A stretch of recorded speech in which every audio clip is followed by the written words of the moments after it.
Hey everyone, welcome back. We're diving back into some entitled people stories. Today we've got 3 stories that all orbit the same dangerous idea: control. A temporary manager tried to control process, a husband tried to control the outcome of a marriage he was leaving, and a neighbor tried to control land that was never hers. Let's compare how each situation corrected itself once someone stopped tolerating the overreach. He wanted timesheets done by the book, so we made sure he stayed late enough to regret it. At my workplace, timesheets are sacred. Every second Friday, they have to be filled out by close of business so payroll can process everything first thing Monday morning. It's one of those systems that only works if everyone sticks to the rhythm. For years, we had that rhythm down perfectly, mostly thanks to our manager, Claire. Claire was the definition of low-drama leadership. She trusted us to get our work done, didn't micromanage, and understood that small procedural things didn't need to become battles. On Timesheet Friday, she'd swing by our desks mid-morning, collect the completed sheets, sign them, and forward everything to payroll well before 5 p.m. Nobody stressed, nobody stayed late, and nobody missed a paycheck. It was smooth, boring, and exactly how office administration should be. Then Claire went on maternity leave to help her daughter with a new baby, and that's when the universe decided we needed character development. Enter Brad. Not his real name, but it fits. The temporary manager sent in to maintain structure. He looked fresh out of a leadership seminar, the type who probably highlighted his own notes. First day on the job, he gathered us into the conference room and started talking about raising standards and accountability. We exchanged quiet glances, but kept our mouths shut. Temporary managers often show up eager to prove themselves, and most calm down once they realize things already function fine. Brad did not calm down. Within his first week, he began nitpicking everything. Suddenly, email signatures were too casual. Break times were being observed. Someone got a mini lecture for leaving 3 minutes early for a dentist appointment, something Claire would have waved off without blinking. But the timesheet rule was where he really dug his heels in. One Thursday afternoon, he sent an all-staff email titled Process Correction. That alone told us we were in for nonsense. Going forward, he announced the next morning, timesheets are to be completed only after your full fortnight hours have been worked. No exceptions, accuracy is critical. I raised a hand, so you want us to fill them out after 5? Yes, he replied, smiling like he'd just solved world hunger. And payroll closes at 5, someone else pointed out. Brad gave a dismissive little shrug. Then they'll be submitted Monday. Procedure matters more than convenience. There it was, the moment we all realized he was one of those managers, the kind who'd rather create a problem than admit the existing system worked. So that Friday, we did exactly what he asked. At 5 o'clock sharp, nobody packed up. Instead, we all opened our timesheet portals and began filling them in with the deliberate pace of museum curators cataloging artifacts. People double-checked lunch breaks from 9 days ago. Someone recalculated their overtime twice. A couple of us struck up conversations about weekend plans while Brad hovered nearby, clearly expecting a quick turnaround. He didn't get one. Are these almost done? He asked around 5:20, trying to sound casual but failing. Oh yeah, someone replied cheerfully, just making sure it's accurate. Procedure matters, right? He pressed his lips together and said nothing. By 5:40, most of us were technically finished, but in absolutely no rush to hand anything over. The bar across the street opened its happy hour at 6, and it had become a quiet tradition for half the department to wander over for cheap drinks at the end of a pay cycle. Nobody said it out loud, but we all seemed perfectly content letting Brad stew while we wrapped things up at a glacial pace. Finally, right before 6, we approached his desk one by one with our sheets. He stared at the stack like it had personally offended him. You couldn't have done these faster? We could have, I said, but you asked us to complete them after hours, just following instructions. His jaw tightened. He signed them with the enthusiasm of someone autographing parking tickets. The following Monday, payroll processed our department last since everything had arrived late. A few people's pay hit their accounts later than usual, and apparently that triggered some internal audit. Finance departments don't mess around when entire teams suddenly shift schedules. Brad tried doubling down the next cycle, sending a reminder about adhering to updated procedures. We complied again, 5 o'clock came, keyboards clicked open, and once more he was stuck waiting while we worked with exaggerated care. By week 3, he'd stopped pretending it didn't bother him. He paced, he sighed loudly. Once he muttered something about professional efficiency while checking his watch every 30 seconds. Week 4, someone brought popcorn. Long night ahead, Brad snapped. Just planning for accuracy, came the innocent reply. The beauty was in the collective, calm compliance. By all agreeing to follow his rule exactly, you turned his power against him. You just used his own words, accuracy is critical, to justify moving at a snail's pace. He was trapped by his own policy, forced to stand there and watch his efficiency plan backfire in real time. The real fun came during week 6. Corporate must have finally noticed that one specific department had suddenly become allergic to submitting timesheets on time. An audit request landed in Brad's inbox asking for clarification on the process change. Rumor has it the conversation with upper management was brief and deeply uncomfortable. Not long after, we got an email saying Brad would be returning to his previous role effective immediately. No farewell meeting, no speech about standards, just gone. A couple days later, our coworker Melissa stepped in as interim manager until Claire returned. First thing Melissa said to us that Friday morning was, "Hey, just fill your timesheets whenever you normally do and I'll sign them before lunch." You could practically hear the collective exhale. By Monday, payroll was back on schedule, and the office atmosphere felt lighter, like someone had opened a window after 6 weeks of stale air. Claire returned a month later, asked why everyone kept joking about timesheets, and when we explained, she just shook her head and laughed. If it isn't broken, she said, why on earth would someone try to fix it? These days, every time Timesheet Friday rolls around, someone inevitably glances at the clock and jokes, "Better wait until 5 for accuracy." Then we all laugh, submit them early like sane people, and head across the street for a drink, right on time. And our second story. I wasn't prepared for the collateral damage of my husband's truth. I'm 33, my husband is 34, and we've been married for 8 years. We have 2 kids, a 6-year-old daughter who believes glitter is a personality trait, and a 4-year-old son who treats every flat surface like it's part of a racetrack. Until recently, I thought our marriage was steady, not perfect, but real, the kind built on routines, shared exhaustion, inside jokes, and the quiet teamwork that comes with raising small humans. There were no glaring red flags, no secretive phone habits, no emotional distance creeping in. We were busy. School drop-offs, work schedules, dinner battles with picky eaters, but it all felt normal. Then, one Tuesday night after the kids were asleep, he asked if we could talk.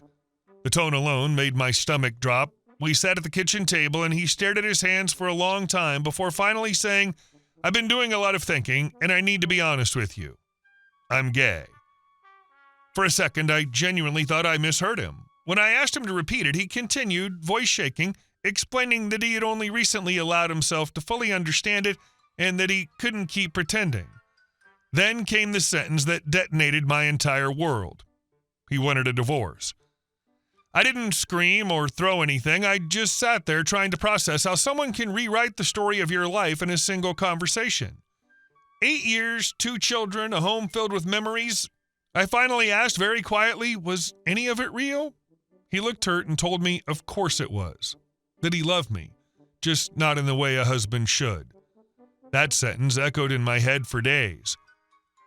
What I want to be clear about is this. I'm not angry that he's gay. People discover themselves at different times, and I can understand that on a human level, what I wasn't prepared for was everything that followed.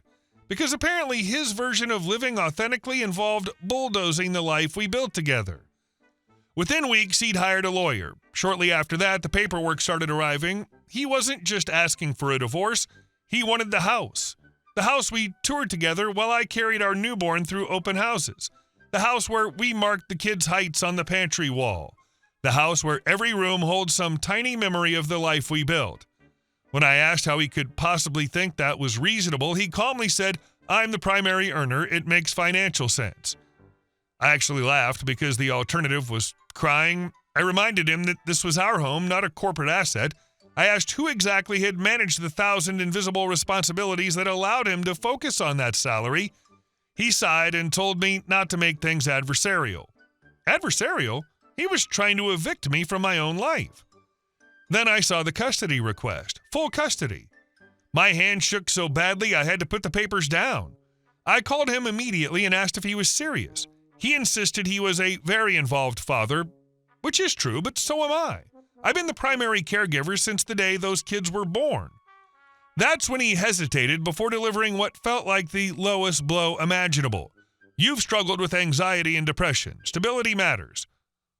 For a moment, I couldn't even speak. I'd been open with him about those chapters of my life. I went to therapy. I worked hard. I got stronger for myself and for our children. Now he was packaging my past like courtroom evidence. I told him very evenly that he didn't get to weaponize my healing. He insisted he was only looking out for the kids, which was interesting timing considering custody had just entered the conversation. His coming out was one earthquake. His legal demands were the tsunami that followed. It was the brutal shift from "I'm finally being true to myself" to "I'll use my truth as a wrecking ball on your life." For about a week, I moved through life in a fog. I cried in the shower so the kids wouldn't hear, stared at walls, reread emails as if the words might rearrange themselves into something less devastating. Then something shifted during a meeting with a lawyer a friend recommended. She listened carefully, took notes, and when I finished, she leaned back and said, "Let me be very clear. Just because somebody asks for everything doesn't mean they're going to get it." When I told her he sounded confident, she almost smiled and explained that courts care about equity, not ego. Long marriage, shared assets, children, documented caregiving, those things matter. Full custody without serious cause is a steep hill to climb. For the first time in weeks, I could breathe. We began gathering documentation, financial records, school contacts listing me as the primary parent, medical paperwork, calendars, everything. Turns out the invisible labor of motherhood leaves a very visible paper trail. Once he realized I wasn't going to quietly fold, his tone started changing. He told me he thought we could keep things amicable. I told him it was amicable right up until he tried to take my house and my children. After a long pause, he said he just wanted a fresh start. I replied that a fresh start does not require erasing me. Mediation has been enlightening. The moment neutral professionals entered the room, many of his non-negotiables softened into opening positions. The house is now being evaluated for equitable division. Custody's leaning toward shared. Assets are being properly reviewed. Amazing what happens when reality shows up with paperwork. Do I hate him? No. But I see him clearly now, not just as someone brave enough to admit who he is, but also as someone who was prepared to let me drown if it made his transition smoother. What surprised me most through all this is my own strength. One night, my daughter crawled into my lap, wrapped her arms around me, and said, "Mommy, you always fix things." I kissed her forehead and realized something important in that quiet moment. He may have decided to rewrite his life, but I still hold the pen for mine, and I'm not signing away a single chapter without a fight. Your daughter's innocent faith, "Mommy, you always fix things," was the final beautiful truth. He may have rewritten his story, but you still control the narrative of your life and your children's, and you're writing it with strength and clarity. That's the ultimate power. And our last story. Old Karen thinks she's entitled to our backyard. My father inherited our house from my grandparents after my grandmother passed away, and by the time he officially moved in, the area had changed dramatically.